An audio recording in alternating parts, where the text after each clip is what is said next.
All right, ladies and gentlemen, welcome back to Strongman Personal Finance. Today, we're going to talk about wealth inequality and why I think it's going to get worse over the next decade. Are you ready? Let's go. Now, before we start, we need to clarify something. Wealth is not income. Your wealth is your assets minus your liabilities. Whatever number that is your wealth. Your paycheck is not wealth. Your paycheck is called income. You use your income to build wealth, but it is not wealth in and of itself. Okay? Now let's do a little example here to make sure you understand the difference between income and wealth. If you make $1 million a year, you're making $1 million a year minus taxes. That paycheck that you get is called your annual income. That has nothing to do with your wealth. If you spend your entire $1 million paycheck every year, you're not accumulating any wealth at all. You're blowing all of your income. The only way to build wealth is to buy assets with your income. For example, let's say if you're making $1 million a year, you buy a house and you take out a mortgage. The house is $500,000 and the mortgage is $500,000. What is your net worth? What is your wealth? Well, the house is an asset of $500,000. Your mortgage is a liability of $500,000. You subtract the liability from the asset and you get zero. Your wealth at that time is $0. As you pay down your mortgage with every mortgage payment, as you amortize that loan balance, you actually build equity in that home, and that counts towards your wealth. For example, if you pay down half the loan, your wealth at that time is $250,000 because you've built $250,000 of equity in that home. Okay? Do you see the difference? You can have a huge income, but if you blow it all on BS, you're not going to build wealth. If you have a small income, but you save most of it and invest it, you can significantly build your wealth over time. Wealth inequality in America is actually worse than income inequality, all right? I'm gonna read off some statistics for you. Income inequality. The top 1% of Americans, the top 1% make 24% of all the income in America. So 1 out of every 100 people makes about a quarter of all the income in America. The next 9% make 27% of American income.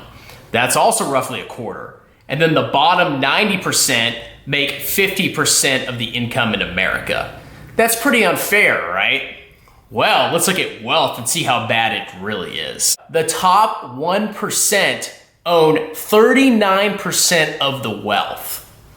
The next 9% own an additional 39%.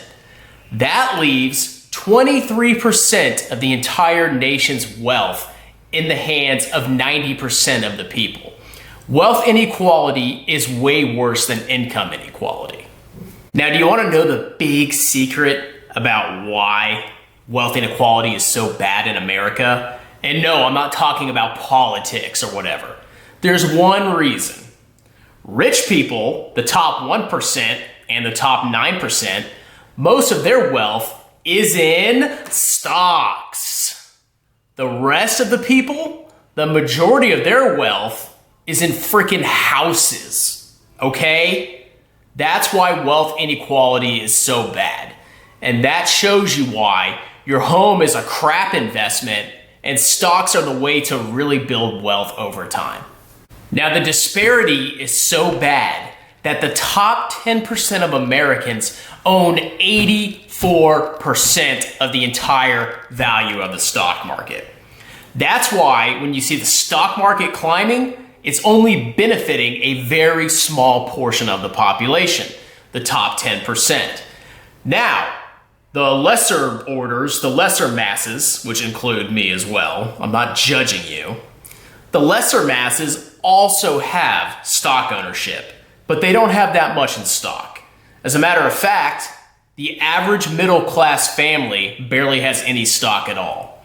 The last statistic I saw was that less than 27% of the middle class, which is the middle 60% of Americans, less than 27% of them have more than $10,000 in stock. So if you think about it, basically the entire stock market, except for a tiny portion of it, is owned by the wealthiest people in America. That's what makes them wealthy, and that is what keeps contributing to the growing inequality of wealth in America. I've said in previous videos, homes are not a good investment. If you adjust a home's average growth after inflation, home values only go up by about 1.5% per year nationwide. Yeah, it might be faster in LA or New York or whatever, but on average, for the average American that doesn't live in some huge crap city, the average home goes up 1.5% in value every year. That sucks. How much have stocks gone up historically after inflation? 7% a year. 1.5% and 7% are hugely different. Consider this. If you have a 7% rate of return on average, you'll double your money every 10 years. If you have a 1.5% return, it's going to take you about 48 freaking years to double your money.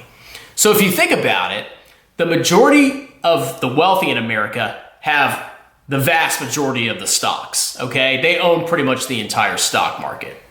The stock market is increasing 7% on average every year after inflation. So every 10 years, the value of that stock market is doubling. And if you compare that to what everybody else owns, which is mostly dumping all their money in a stupid house, their money only doubles every 48 years. So you can see how the gulf between the rich and the poor is going to grow wider and wider and wider. Now, what does this all mean for you? Basically, you can complain about how it's not fair and, burn places down, or you can try to change your life and start investing in the stock market. The reason the rich are rich is because of stocks. It's not because they stole something or they screwed somebody over. It's because they either own a business and they have significant equity in that business, or they've invested a huge part of their assets in the stock market, okay? So if you want to get wealthy over time, don't buy some big, stupid house that you can barely afford that's only going to appreciate in value by 1.5% a year after inflation. Instead, get a smaller house that fits your needs and then dump as much as you possibly can consistently into the stock market. Yes, there's some short-term risk, but in the long run, you can actually accumulate significant wealth and double your money on an after inflation basis roughly every 10 years. Even if you don't get rich, if you don't blow all your money, when you die, your children can inherit that wealth that you have built up. And as long as they aren't stupid with their money, they can use that wealth to significantly build up their own wealth, okay? If you want to get wealthy in America, if you want to play the game, you got to invest in the stock market. Don't spend money on a stupid house that's just going to keep you poor. Or cars, okay? I hope this video was informative. If you do anything, please subscribe, like the video, hit the bell button for notifications, and for the love of God, stop getting houses you can't afford, okay? You guys have a wonderful day. Let's do a little example to make sure you understand.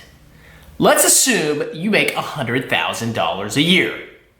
That $100,000 that you get through your paycheck and other income every year is your income. Your wealth is all your assets and your liabilities. You have to subtract them.